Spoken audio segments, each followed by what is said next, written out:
denominación determinada, un nombre determinado, es que hay unas circunstancias históricas que lo obligan a aparecer. Cosa que me dices, es evidente, es obvio. Claro. Por lo tanto, no sirve toda la argumentación anterior que has dado. No lo puedo aceptar. Pues ya no sé que no vas a poder aceptar nada. Mi argumento. Es decir, tú me has querido objetar que como derecha e izquierda son correlativos, no puedo decir darle prioridad a la derecha, con puesto eso que no entramos, perdón, en digo, otro tema. Cuestión de nombres, es cuestión de nombres. En otro tema. En todo tu libro utilizas esa correlación que casi es imprescindible de derecha e izquierda. Pero claro, como hemos partido que la izquierda no existe, nos encontramos unívocamente como concepto, ese juego que haces de las correlaciones derecha-izquierda, pues es muy divertido para que te haya leído. Si la izquierda no existe, ¿por qué utilizas continuamente la correlación derecha-izquierda? Porque para definir son conceptos funcionales, mi querido amigo. Evidente. Conceptos funcionales, y entonces estamos hablando de conceptos funcionales. Es decir, estoy a un nivel mucho más sutil del que tú te crees. Y si te lees los escoles al final, los glosarios, ahí verás por dónde navego yo, ¿verdad? Que no navego con ideas tan elementales y tan groseras como las que tú pareces atribuirme.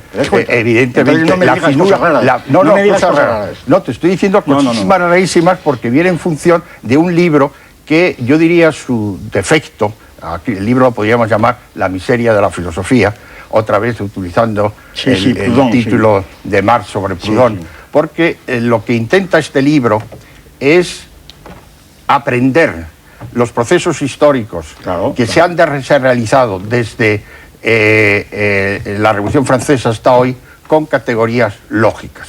La categorización de la historia es una de las barbaridades eso más... Eso lo dices tú. Es decir... la categorización de la evolución de los animales es exactamente la misma para un materialista que la otra. La categorización... Y si no fuera por Linneo no entendemos la evolución de los vertebrados. Estoy intentando hablar todavía. Creo que este genialismo barato de categorización de la historia y todavía... Lo de barato ya es una ofensa, ¿te das cuenta? Lo de barato lo ha introducido como una ofensa. Tú también has dicho grosero, o sea que los dos... barato es una ofensa terrible porque tú no conoces quién soy yo en absoluto, no sabes lo que... Olvidemos de un señor que se pone muy nervioso, que pierde los nervios en cuanto alguien diga algo que no le satisfaga. No que no me satisfaga, que esté completamente patinando sobre lo que estamos hablando. Bueno, una persona que se pone nervioso ante que no entiende su pensamiento tan fabuloso y tan fino que efectivamente el forastero... Mira, la crítica a la filosofía que haces lo demuestra todo y te retrata a ti mismo. Me retrata a mí mismo, efectivamente, nos retrata mutuamente, posiblemente. Pero vayamos... Perdona, después de los anuncios, Ignacio, después de los anuncios, Gustavo, llegan efectivamente los anuncios, hay tila en el ámbigo. Muy bien, muy bien.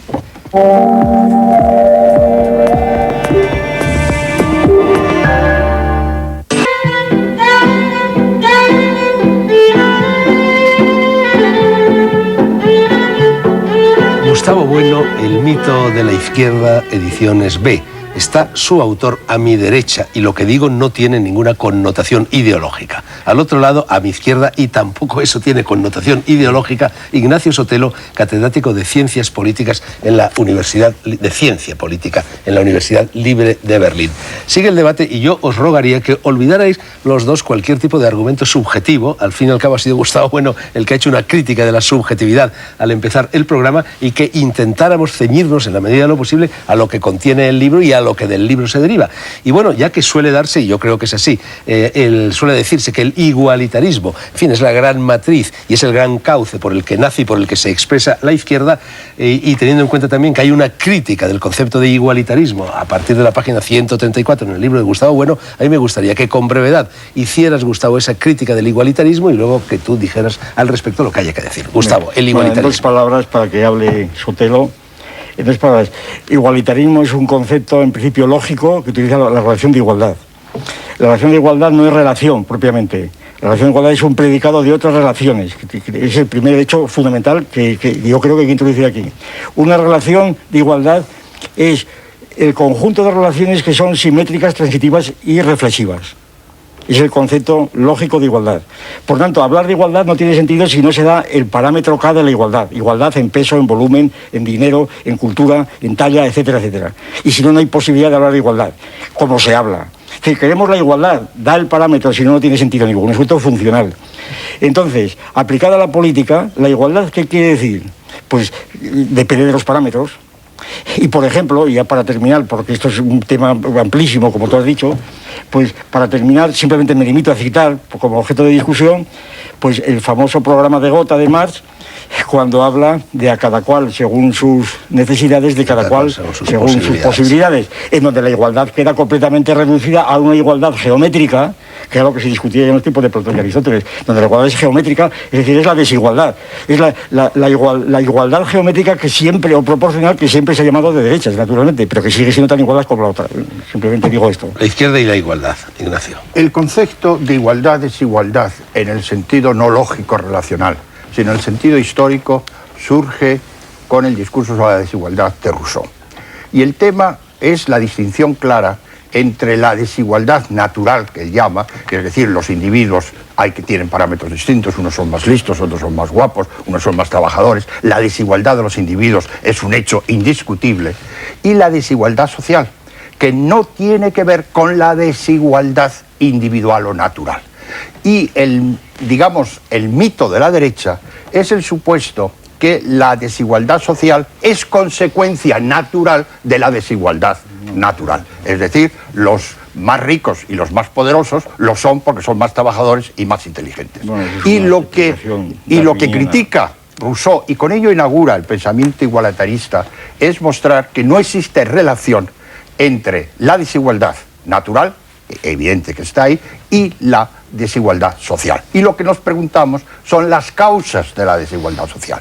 Quiere decir que el proceso moderno de igualdad no viene negando la evidencia de las desigualdades o buscando parámetros determinados, sino que históricamente viene de la distinción entre la desigualdad natural y la desigualdad social. Bueno, lo primero que la izquierda tiene como punto de arranque es las desigualdades jurídicas que existían en el antiguo régimen. Es decir, el que la nobleza o el clero no pagara impuestos y tuviera unos privilegios sociales. Entonces, iguales ante la ley. La segunda proceso de igualdad es la igualdad social, las diferencias sociales. La Revolución Francesa ha creado la igualdad jurídica, iguales ante la ley, pero marca a través de las estructuras socioeconómicas las desigualdades sociales. Y entonces lo que se trata de un proceso de igualación social, es decir, que las diferencias sociales sean cada vez menores. Y entonces estos conceptos no tienen nada que ver con una lógica relacional. Bueno, son conceptos históricos que surgen en determinadas coyunturas históricas, y el concepto fundamental, el origen de este igualitarismo, está sin duda ninguna en Juan Jacobo Rousseau, en su discurso sobre la desigualdad social. Muy bien. Bueno, contesto.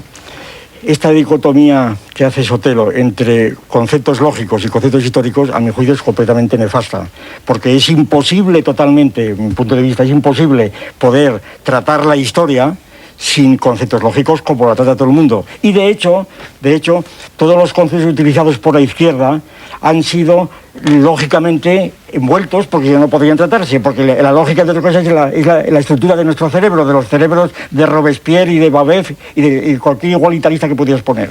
Entonces, los componentes sociales son el parámetro social. Y cuando Rousseau, ¿verdad? Rousseau, uno de los personajes más confusos, ¿verdad? Precisamente en el origen de la izquierda, cuando Rousseau, uno de los objetivos de toda la crítica de Marx y toda la crítica posterior, puesto que la tesis de Rousseau, a mi juicio, es una de las tesis puramente utópicas, fantásticas, que puedas imaginar, las cosas más, los planteamientos más simplistas, más infantiles que puede haber, pero es otra cuestión, pues de Rousseau. Entonces, la idea de Rousseau del igualitarismo social es justamente la que tiene que irse desentrañando en términos de igualdad a lo largo del tiempo. Por ejemplo, el año pasado se publicó el libro de Cerzán, famoso. Por favor, los golpes, Gustavo. Sí, el libro de Cerzán sobre el primitivo, donde se declara sucesor de Rousseau, precisamente. Yo le puse un prólogo a este libro, que se publicó el año pasado, no tuvo éxito por el 11S, etc.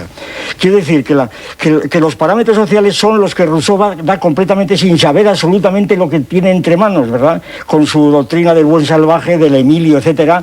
Y estos son los que, sobre todo, a partir del fin de la Ilustración, cuando empieza Savigny y empiezan precisamente a introducirse, y el concepto de cultura y Herder, etcétera, empiezan a introducirse las desigualdades culturales y sociales, es cuando el concepto de igualdad empieza a adquirir la verdadera importancia de dar parámetros sociales, culturales, etcétera, etcétera, y en donde toda la crítica histórica y la necesidad de introducir la historia, que es lo que hace Marx principalmente, y entonces es cuando la igualdad en el propio Marx empieza a ser criticada. En el propio Capital introduce enteramente, al hablar de la mercancía, introduce Marx, que era un aristotélico, como sabemos, de consumado, empieza a utilizar realmente relaciones de igualdad para explicar lo que es la mercancía, porque la mercancía y el mercado se fundan en la igualdad, y en la igualdad lógica, es decir, reflexividad, transitividad, es decir, que la igualdad lógica no tiene aplicación en la historia, a mi juicio, es sencillamente negarse a entender lo que es la historia, a entenderla,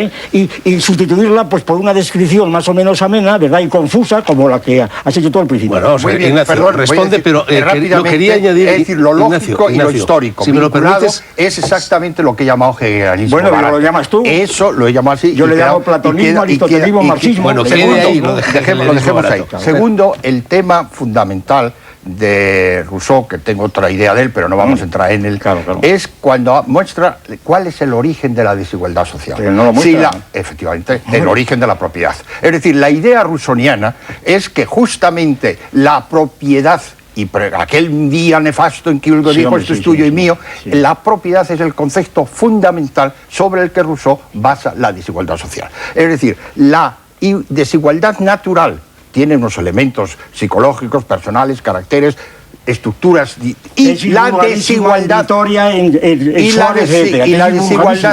desigualdad social tiene un origen preciso, que es el origen de la propiedad. Eso no es Rousseau. Y efectivamente todo el pensamiento igualitario del siglo XIX tiene ese parámetro fundamental de decir la desigualdad social tiene su origen en la propiedad individual, y es la superación. Eso está en Panel, y la superación. Rousseau es una vulgaridad ahí, todo falta de visión histórica todo total. Pensamiento tiene antecedentes. No antecedentes, mucho más antecedentes. Tiene antecedentes. Lo que es históricamente relevante es que Rousseau, que fue el que iluminó enormemente al gran filósofo de Kant, y que dejemos de lo que pueda decir el hegeliano de Kant, lo que puede decir el gran filósofo de Kant en el pensamiento. Y efectivamente el pensamiento de la izquierda europea se mueve de Rousseau a Kant, y Kant en ese sentido juega un papel fundamental. Y respecto al aristotelismo de Marx, efectivamente, como buen hegeliano, y el aristotelismo de Hegel, pues está claro. Y en el de aristotelismo, tomismo y hegelianismo forman una unidad muy concreta. Y a mucha honra. Y a mucha honra. Estamos simplemente etiquetando. Y hay otra línea rousseauiana, kantiana, que es muy distinta a la escolástica hegeliana. Pero que son tan clericales o más como los otros, ¿eh? Bueno, la palabra clerical no es un insulto. Permitidme que introduzca un matiz en esta discusión. Bueno, generalmente se dice que la izquierda hace más hincapié en la idea de la justicia, que está estrechamente vinculada a la del igualitarismo, y que la derecha, en cambio, hace más hincapié en la idea de la libertad. Y tú, abundando un poco en lo que acabas de decir, Ignacio, en este artículo publicado por ti en El País, con fecha 12 de enero de 2003, Los dos mitos del siglo XX, señalas que la igualdad tendría su fundamento en el Estado, y que en cambio la libertad tendría su fundamento en el hecho de que el Estado reconozca derechos anteriores a la fundación del Estado. Me gustaría que hablarais un poco de esto. Bueno, libertad, igualdad y lo que de fraternidad pueda derivarse. Efectivamente, yo creo que lo que es nefasto es desprender el concepto de libertad del de igualdad. Se corresponden mutuamente. Es decir, cuando defendemos un igualitarismo, en último término, el fundamento del igualitarismo es que las diferencias sociales, cuando son extremas, acaban con la libertad individual de los sujetos de una sociedad. Es un principio también que aparece ya en Rousseau, cuando pensaba que una sociedad igualitaria sería una sociedad de pequeños propietarios, todos más o menos, Jefferson y todo esto, es una ideología más o menos utópica del pequeño propietario igualitario. Pero lo que sí quiero subrayar... En Suiza existe más o menos ese modelo. En Suiza mandan los grandes bancos, que no tiene nada que ver con esa estructura igualitaria de pequeños propietarios. Esos son suizos, es Suiza. Pero entonces lo que yo quiero decir es que es muy importante subrayar que el igualitarismo de la izquierda no es enemigo de la libertad, sino anteponemos la libertad. Yo creo que todos los seres humanos, como ya diría Cervantes, ¿no? Como en nuestro gran, todos somos defensores de la libertad. Es que tienes que definir lo que es la libertad, si no, yo no sé de qué